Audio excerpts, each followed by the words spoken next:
ಎಲ್ಲ ವೀಕ್ಷಕರಿಗೂ ಆತ್ಮೀಯವಾದ ಸ್ವಾಗತ. ಇವತ್ತಿನ ವಿಡಿಯೋದಲ್ಲಿ ಶಾಪಗ್ರಸ್ತ ಕೋಟೆಯೊಂದರ ಬಗ್ಗೆ ಮಾಹಿತಿಯನ್ನು ನೀಡುತ್ತಿದ್ದೇನೆ. ಸಂಜೆ 6 ಗಂಟೆಯ ನಂತರ ಈ ಕೋಟೆಯ ಹತ್ತಿರ ಯಾರು ಕೂಡ ಬರಬಾರದೆಂದು ಅಲ್ಲಿನ ಸರಕಾರ ಆದೇಶ ಫಲಕವೊಂದನ್ನು ಈ ಕೋಟೆಯ ಹತ್ತಿರ ಅಳವಡಿಸಿದ್ದಾರೆ. ಈ ಕೋಟೆಯಲ್ಲಿ ರಾಜಕುಮಾರಿ ಹಾಗೂ ಮಾಂತ್ರಿಕನೊಬ್ಬನ ಪ್ರೇತಾತ್ಮ ತಿರುಗಾಡುತ್ತಿದೆಯಂತೆ.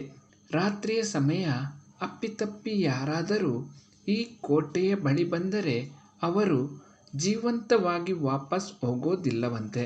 ಅಷ್ಟಕ್ಕೂ ಈ ಕೋಟೆಯಲ್ಲಿರುವ ರಹಸ್ಯವೇನು ಎಲ್ಲವನ್ನು ತಿಳಿಸಿಕೊಡುತ್ತೇನೆ. ದಯವಿಟ್ಟು ಈ ವಿಡಿಯೋವನ್ನು ಲೈಕ್ ಮಾಡಿ. ಸ್ಥಳೀಯರ ಪ್ರಕಾರ ಇಲ್ಲಿನ ರಾಜಕುಮಾರಿ ಅತ್ಯಂತ ರೂಪವತಿಯಾಗಿದ್ದಳಂತೆ.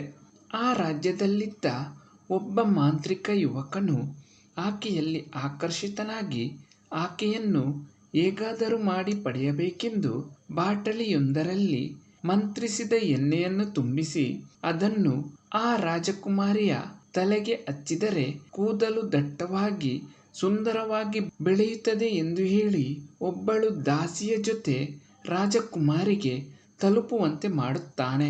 ಆದರೆ ಕೋಪಗೊಂಡ ರಾಜಕುಮಾರಿ ಆ ಬಾಟಲಿಯನ್ನು ಹೊರಗೆ ಎಸೆಯುತ್ತಾಳೆ.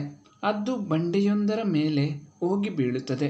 ಆತನ ಮಂತ್ರ ಆತನಿಗೆ ತಿರುಗಿಬಿದ್ದು ಆ ಬಂಡೆ ಹಾರುತ್ತಾ ಹೋಗಿ ಮಾಂತ್ರಿಕನ ತಲೆಯ ಮೇಲೆ ಬಿದ್ದು ಮಾಂತ್ರಿಕ ಸಾವನ್ನಪ್ಪುತ್ತಾನೆ. ಹಾಗೂ ಆತ ಸಾಯುವ ಸಮಯದಲ್ಲಿ ಈ ರಾಜ್ಯ ಸಂಪೂರ್ಣವಾಗಿ ನಾಶವಾಗಲಿ ಹಾಗೂ ಇಲ್ಲಿನ ಜನರು ಎಂದಿಗೂ ಸುಖವಾಗಿ ಬಾಳಬಾರದೆಂದು ಶಾಪ ನೀಡಿ ಸಾಯುತ್ತಾನೆ. ಆತನ ಶಾಪದ ಪರಿಣಾಮ ಊರಿನಲ್ಲಿದ್ದವರೆಲ್ಲ ಸಾವನ್ನಪ್ಪುತ್ತಾರೆ. ಎಲ್ಲರ ಜೊತೆಗೆ ರಾಜಕುಮಾರಿ ಸಹ ಸಾವನ್ನಪ್ಪುತ್ತಾಳೆ.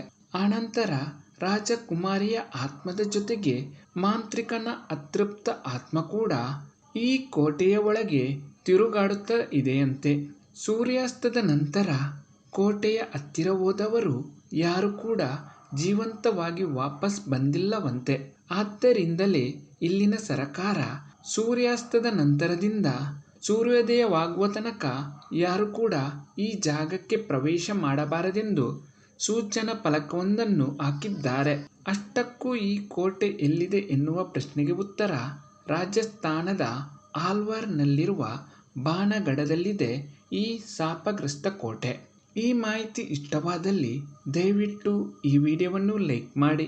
ಇನ್ನಷ್ಟು ಮಾಹಿತಿಗಳನ್ನು ಮುಂದಿನ ವಿಡಿಯೋಗಳಲ್ಲಿ ನಾನು ನಿಮಗೆ ತಿಳಿಸಿಕೊಡುತ್ತೇನೆ. ಎಲ್ಲ ವೀಕ್ಷಕರಿಗೂ ಧನ್ಯವಾದಗಳು.